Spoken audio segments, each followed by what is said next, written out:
A fake woman's mask doesn't crumble when you call her out, nag her, or try to prove a point. It shatters the moment you stop needing it to fall. And if that makes you uncomfortable, good. It's a sign that, up until today, you've been confusing a reaction with actual power. Most guys think a fake person reveals themselves through confrontation. Wrong. Confrontation is the exact stage she needs to flip the script, paint you as the unhinged one, and walk away clean while you look like the problem. The risk of playing that game is simple and cruel. You become predictable, easily manipulated, and emotionally drained. Now take a breath and listen. There are 3 silent shifts in posture that force the mask to fall on its own. No shouting matches, no lectures, no explanations. And when it happens, she's not the one who collapses first. It's the control she thought she had over you. Let's get one thing straight. This isn't about hating women, ego wars, or winning an argument. This is about your frame. It's about understanding why some people live through a persona, contradictions, and emotional theater, and why most men keep the play running. A fake woman can't survive on her own. She needs your reaction, your validation, and someone trying to fix or understand her. That's exactly where you lose yourself. Today, you'll understand why trying to unmask someone with words is the weakest move you can make, and why the men who actually see the game never have to point out the lie. They just change their position. If you keep doing what everyone else does, you'll keep getting the same results: confusion, burnout, and the feeling of walking on quicksand. But if you adjust your posture, the dynamic shifts fast. But before we get to the 3 things, you need to accept a truth that most men can't stomach. She isn't faking it for you. And that's where it all begins. Here's the first truth that bruises the male ego. A fake woman isn't performing just to trick you personally. Let's be real, you aren't that special. She performs to maintain control, to prop up a fragile identity that needs constant reinforcement. The character didn't start with your relationship. It was cast and rehearsed long before you showed up. You're just a useful extra in her scene. That's where most men trip up. They take a survival mechanism personally. She'll flip the narrative to fit her convenience, change her story based on the room, put on a mature face when it serves her, and play the vulnerability card when there's a profit. It's not internal confusion, it's strategic adaptation. The average guy looks at this and thinks, she's just complex, or she's intense, or she doesn't know what she wants. That's a comfortable lie. She knows exactly what she wants, to keep emotional power without the burden of consistency. The more you try to understand, the more supply you give her. The more questions you ask, the more you validate the theater. The mask isn't there to hide from you. It's there to protect her from her own insecurity. And the fatal error men make is trying to rip that mask off, thinking they'll find some hidden truth underneath. You won't. Beneath the mask, there isn't a sincere soul waiting to be rescued. There's just a void trying to sustain itself. When you try to save, explain, or confront her, you're just fuel for the fire. That's why these types thrive around reactive men. She doesn't have to lie that much, she just needs you to react. But here's the kicker. The moment you try to prove she's fake is the exact moment you lose the lead. This is where most guys fall on their knees while thinking they're standing tall. A man notices the inconsistency, smells the theater, catches the contradictions, and thinks he's won because he sees it. You haven't won anything. In fact, you're making the classic mistake of someone who still craves validation. You try to prove it. You ask too many questions. You confront too much. You over-explain. And the more you dig for a confession, the more you hand over the keys. The second you go into emotional detective mode, she goes into strategic victim mode. She doesn't need to be convincing. She just needs to look confused enough to disarm you. A sigh, a shift in tone, a poorly timed accusation, and boom, now you're the one defending yourself. Look at this closely. The moment you try to prove she's fake, you're admitting you need her to confess. And whoever needs the other to admit something is already in the inferior position. The manipulator lives for this. She counts on your impulse to clear things up, your need for logic, and your childish hope that if you just say it the right way, she'll have an epiphany. She won't. The theater isn't meant to be dismantled, it's meant to confuse. And confrontation is high-octane fuel.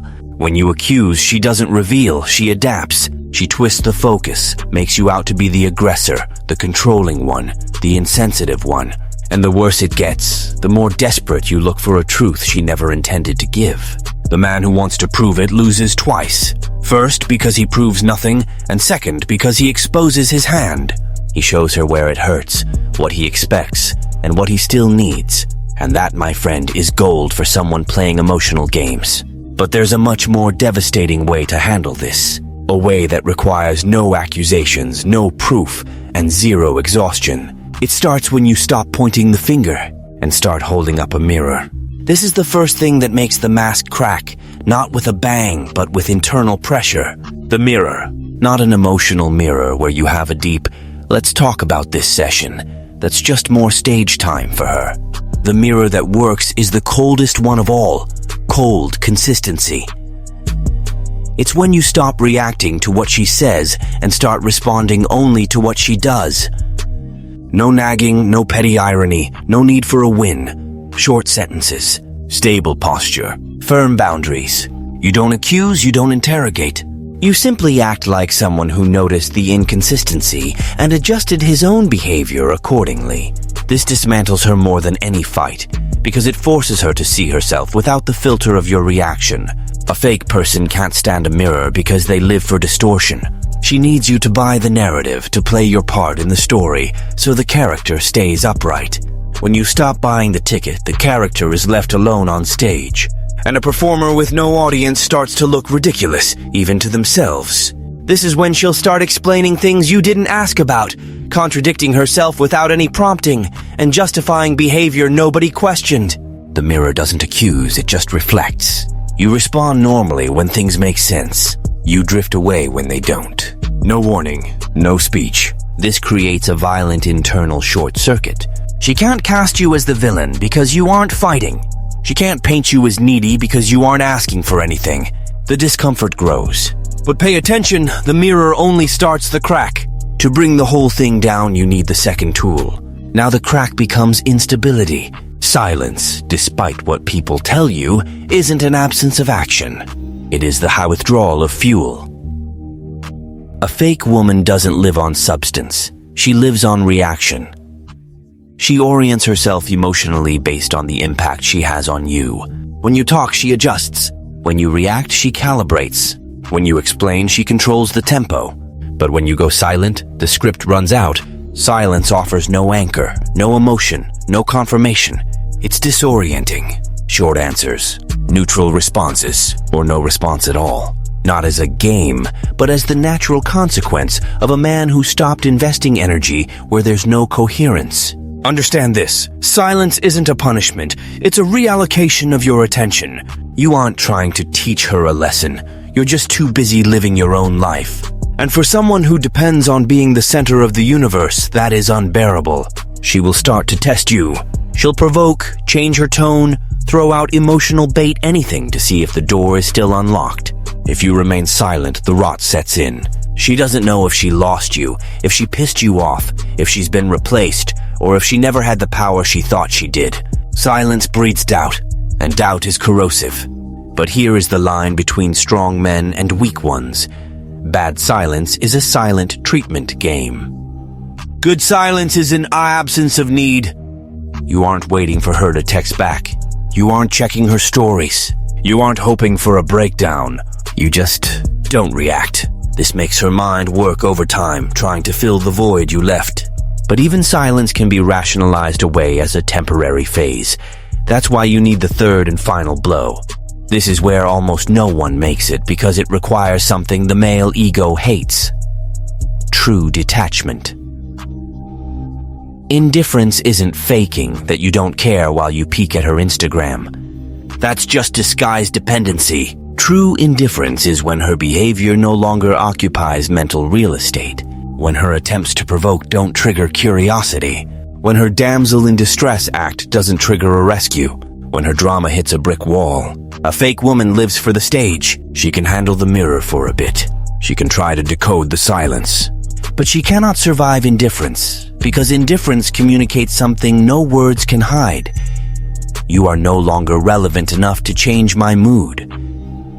That is devastating. Not because you won, but because you left the game.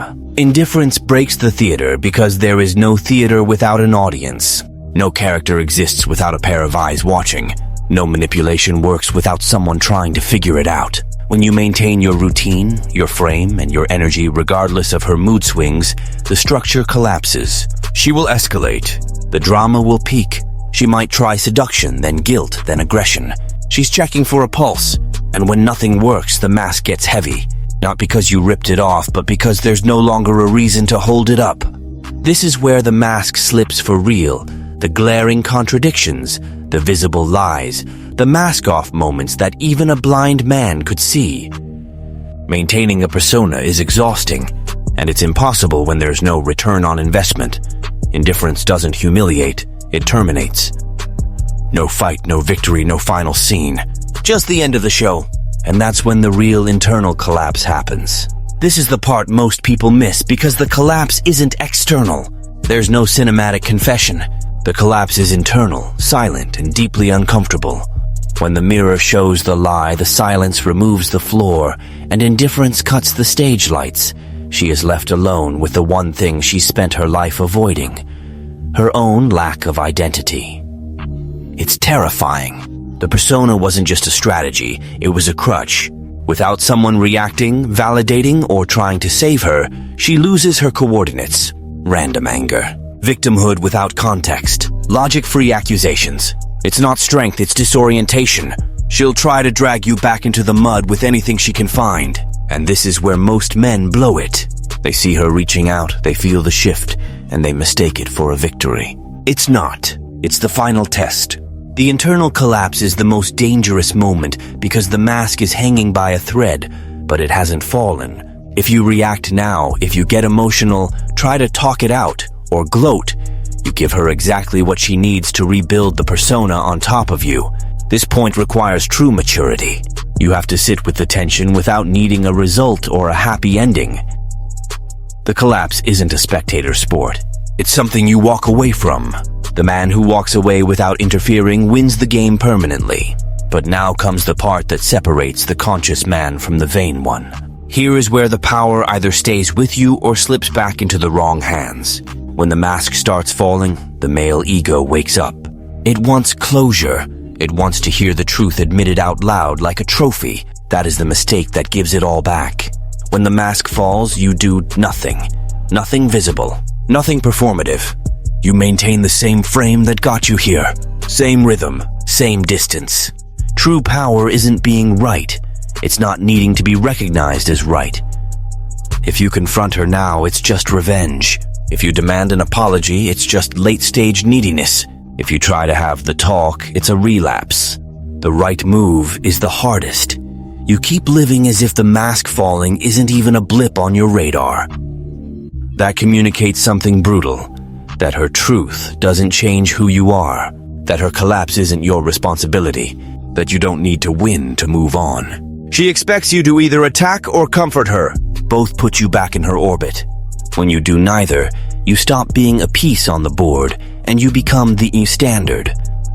And the standard doesn't debate, explain, or react. The standard simply selects.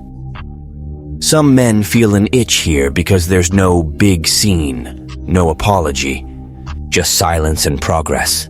If that bothers you, it means you still measure your value by her reaction. But that very itch is proof that the shift has happened.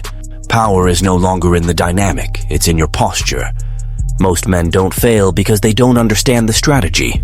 They fail because they can't handle the internal silence it requires. The problem isn't the fake woman. It's the man's need for emotional closure, for the win. The ego wants a payoff. It wants the tears, the "you were right." And when it doesn't come, the impulse is to go back just to break the tension. That's when it all falls apart. The man starts talking too much again, exposing himself and trading his posture for immediate relief.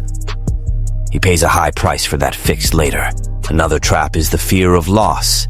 The idea that if you stay indifferent, you'll end up alone. This fear makes men negotiate their own standards. They make exceptions, justify bad behavior, and bend their rules just to avoid the void. A manipulator smells that fear instantly. Insecurity is loud. She knows when you're trying to be strong while secretly hoping she pulls you back. Postura frame cannot be faked for long. It's either real or it's a lie.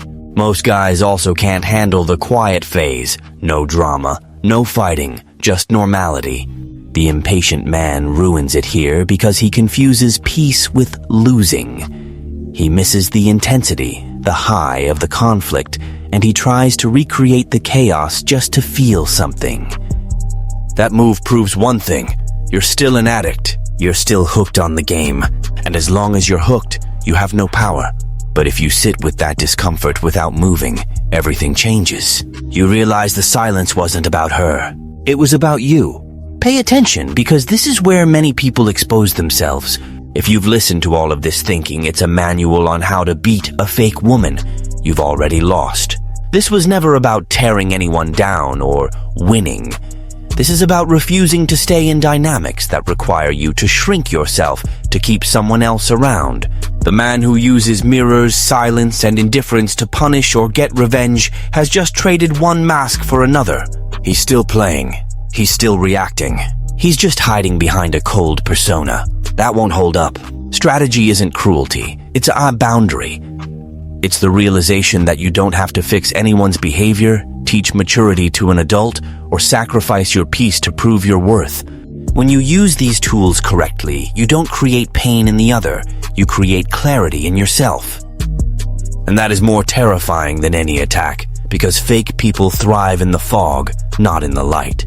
If you felt the urge to use this to hurt someone or get validation, that's your red flag. It means you're still attached to the game. And as long as you're attached, you're still in the trap. The final warning is simple.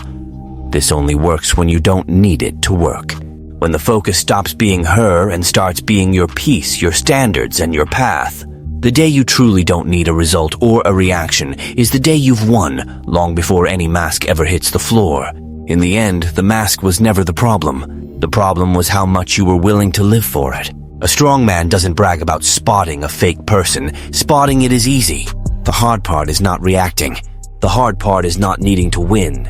Most stay trapped because they need the story to have a clear villain and a satisfying ending. Real life doesn't give you that. Real life gives you silence, consequences, and the next day. The mask falls when you stop fighting for the narrative, when you stop asking for logic from people who live for adaptation, and when you realize your value doesn't depend on being understood. You don't need to expose anyone. You don't need to prove a thing. Your change in posture solves the rest. The fake reveals themselves through their own discomfort.